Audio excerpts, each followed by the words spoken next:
بسم اللہ الرحمن الرحیم۔ پیارے بچوں، السلام علیکم ورحمۃ اللہ وبرکاتہ۔ امید ہے کہ آپ بخیر و عافیت ہوں گے۔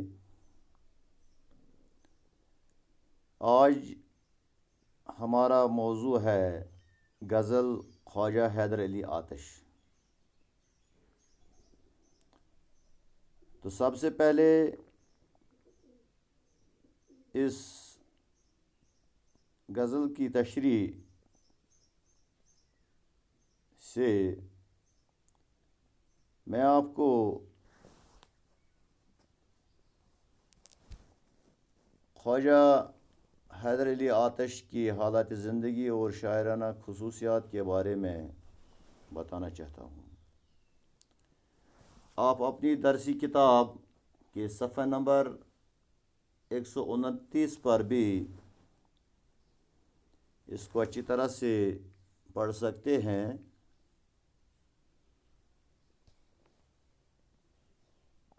خواجہ حیدر علی آتش، حیدر علی نام، آتش تخلص، وطن فیض آباد تھا۔ 1777 عیسوی میں فیض آباد میں پیدا ہوئے۔ بچپن میں ہی ان کے والد کا انتقال ہو گیا، جس کی بنا پر ان کی تعلیم مکمل نہ ہو سکی، لیکن ان کی شاعرانہ صلاحیت نے انہیں جلد ہی نواب محمد تقی خان ترکی کے دربار تک پہنچا دیا۔ نواب ترکی کے ساتھ وہ لکھنؤ آ گئے اور پھر وہیں کے ہو رہے۔ ان کے مزاج میں ایک فقیرانہ انداز تھا جو عمر کے ساتھ ساتھ بڑھتا گیا۔ تقریباً تمام زندگی انہوں نے تنگی اور ترشی کے ساتھ گزاری اور کسی کے آگے ہاتھ نہیں پھیلایا۔ آخری عمر میں ان کی بینائی جاتی رہی، جس کی وجہ سے ادھر ادھر جانا ترک کر دیا، یعنی چھوڑ دیا، اور اپنے چھوٹے سے مکان میں ہی بیٹھے رہتے تھے، جہاں ہر وقت شاگردوں کا آنا جانا رہتا تھا۔ آخر 80 سال کی عمر میں 1848 عیسوی میں لکھنؤ ہی میں انتقال کیا۔ آتش نے صرف صنف غزل ہی میں طبع آزمائی کی اور شیرینی زبان سے غزل کو زندہ جاوید بنایا۔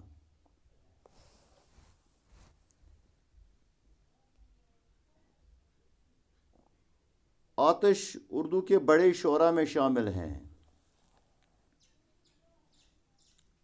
ان کے ہاں صرف قافیہ پیمائی ہی نہیں بلکہ معنی آفرینی بھی ہے۔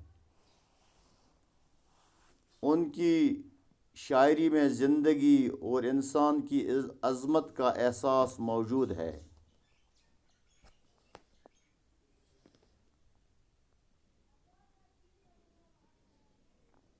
آتش یاس اور ناامیدی سے کوسوں دور ہیں۔ زبان و بیان فصیح، با محاورہ، صاف اور پر اثر ہے۔ ان کے کلام میں جاذبیت، تاثیر اور لطافت موجود ہے۔ آتش کے کلام میں اگرچہ لکھنوی رنگ شامل ہے، لیکن اس کے ساتھ ساتھ ان کی غزلوں سے دلی کے دبستان کا اثر بھی واضح ہے۔ بقول ڈاکٹر ابواللیث صدیقی، زبان اور محاوروں کا لطف اٹھانا ہو تو آتش کے کلام کو پڑھنا چاہیے۔ یہ خواجہ حیدر علی آتش کی زندگی اور شاعرانہ خصوصیات کا مختصر تعارف تھا۔ اب ہم اس کی غزل پر جانا چاہتے ہیں، تو آپ بغور سے سنیے اور اپنی درسی کتاب کو بھی سامنے رکھیے۔ یہ چند اشعار جو ہماری درسی کتاب میں موجود ہیں، اصل میں یہ ایک بڑی غزل کے اشعار ہیں۔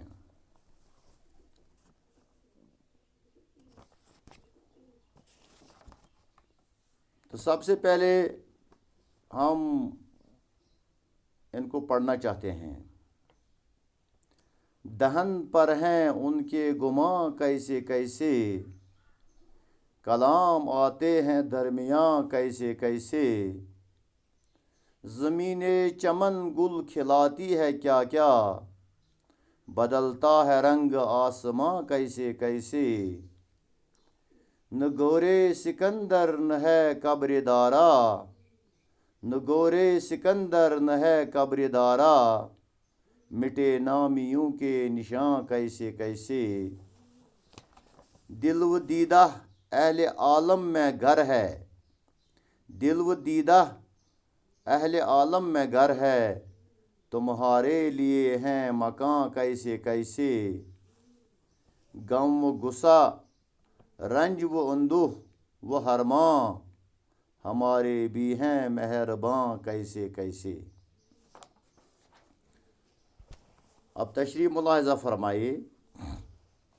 دہن پر ہیں ان کے گماں کیسے کیسے۔ دہن کہتے ہیں منہ، گمان خیال،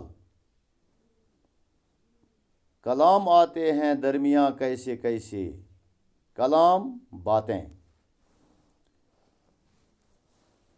آتش اس مطلع میں فرماتے ہیں کہ میرے محبوب کے دل میں میرے بارے میں کچھ غلط فہمیاں پیدا ہو گئی ہیں۔ اس سے ملاقات کے دوران اس نے اپنے لبوں پر کچھ ایسی باتیں لائیں جن سے صاف ظاہر ہوا کہ وہ میرے بارے میں غلط فہمیوں کا شکار ہو گیا۔ زمین چمن گل کھلاتی ہے کیا کیا، زمین چمن گل کھلاتی ہے کیا کیا، بدلتا ہے رنگ آسماں کیسے کیسے۔ گل کھلانا، کوئی ہنگامہ کھڑا کرنا، رنگ بدلنا، حالات بدلنا۔ شاعر فرماتے ہیں کہ یہ زمین طرح طرح ہنگاموں اور فتنوں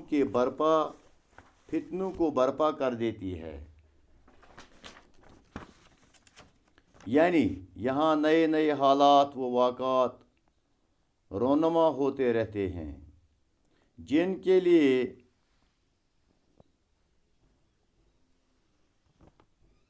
چمن کی بلبلیں یعنی عاشق اپنی جانیں نچھاور کرنے کے لیے تیار ہوتے ہیں۔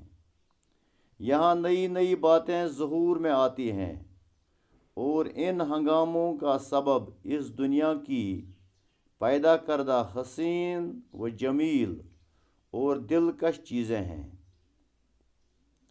لیکن شاعر ساتھ ہی اس طرح بھی اشارہ کرتے ہیں کہ یہ خوبصورت اشیاء زمانے کے رنگ بدلنے کے سبب جلد ہی ختم ہو جاتی ہے۔ بدلتا ہے رنگ آسماں کیسے کیسے، یعنی ایک طرف دنیا کی اشیاء خوبصورت اور دلکش ہیں، اور دوسری طرف ستم ظریفی دیکھیے کہ ان کو ثبات دائمی حاصل نہیں ہے، بلکہ یہ وجود میں آنے کے ساتھ ہی مٹ بھی جاتی ہے۔ شاعر نے اس شعر میں دنیا کے ہنگاموں اور اس کے رنگ بدلنے کا ذکر عمدہ طریقے سے کیا ہے۔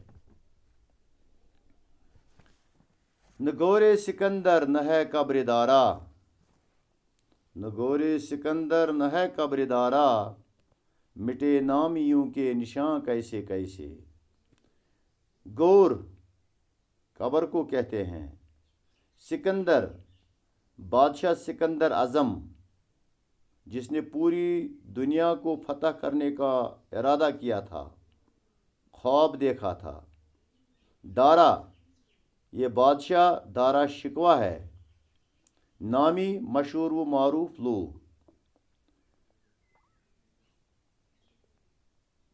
بچوں، چونکہ یہ شعر جو ہے یہ سنت تلمی سے تعلق رکھتا ہے، اس میں دو بڑے مشہور و معروف بادشاہوں کا تذکرہ ہے، سکندر اعظم اور دارا شکوہ، جو بڑے مانے جانے فاتح تھے۔ تو اس میں دنیا کی بے ثباتی کی طرف اشارہ کیا گیا کہ یہ دنیا کسی کی نہیں ہے۔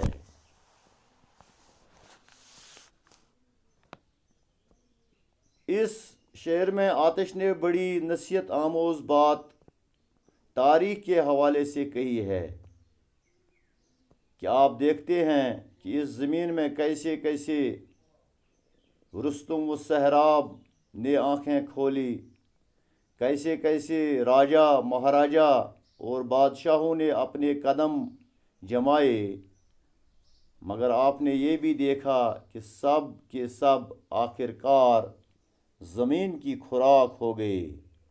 وقت نے کسی کو مہلت نہیں دی، ہر ایک کا وقت آیا اور قصہ پاک ہو گیا۔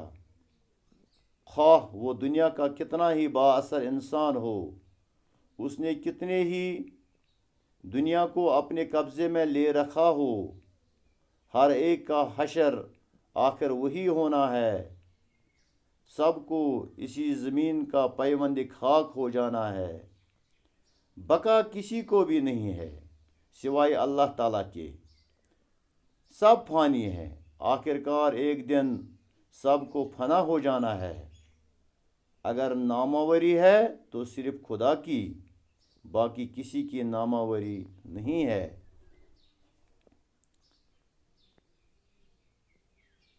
مزید شاعر دنیا کی ناپائیداری کا ذکر اس طرح کرتے ہیں کہ اس دنیا میں کتنے ہی بہادر اور مشہور لوگ آئے، لیکن کوئی یہاں ہمیشہ کے لیے نہ رہ سکا، یہاں تک کہ سکندر اعظم اور دارا شکوہ جیسے پور جلال اور مشہور بادشاہ بھی نہیں رہے،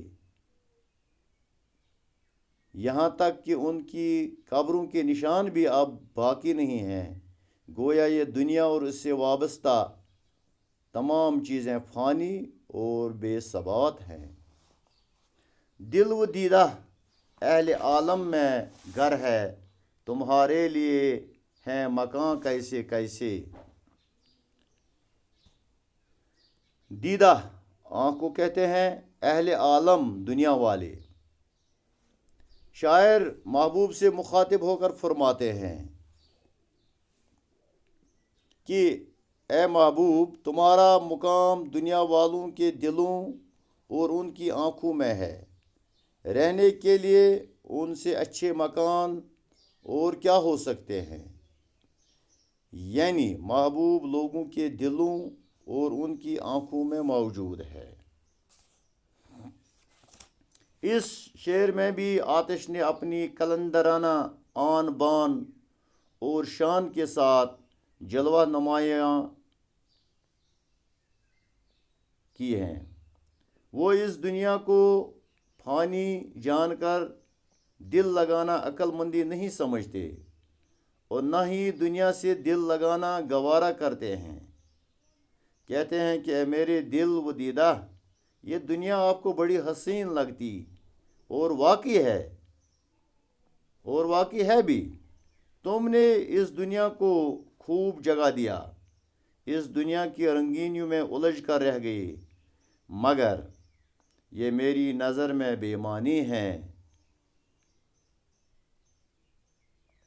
ساری رنگینیاں ہیچ ہیں، یہ بات اور ہے کہ تمہارے لیے یہی سب کچھ ہے، مگر ہماری نظر میں یہ کچھ بھی نہیں۔ ہم تو بس اتنا جانتے ہیں کہ اللہ باقی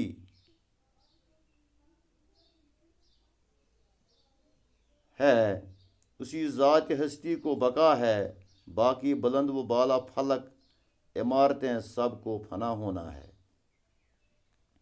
غم و غصہ و رنج و اندوہ و ہرماں ہمارے بھی ہیں مہرباں کیسے کیسے۔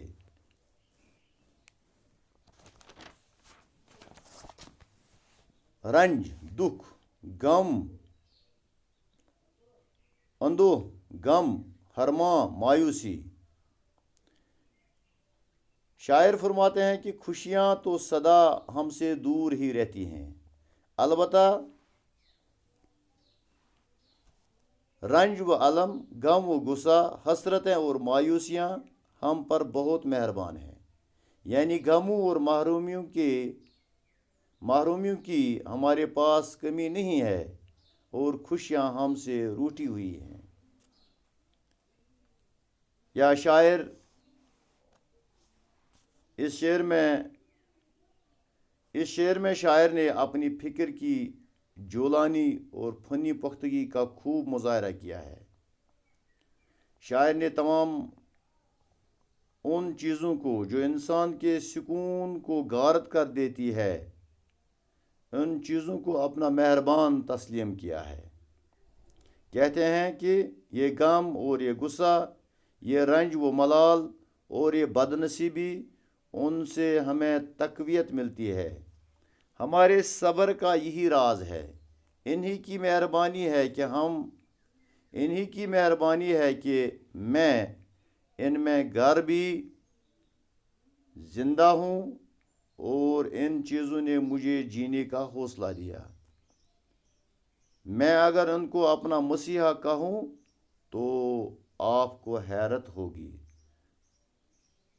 دراصل آپ دیکھ لیجئے کہ ہمارے کیسے کیسے مہربان ہیں۔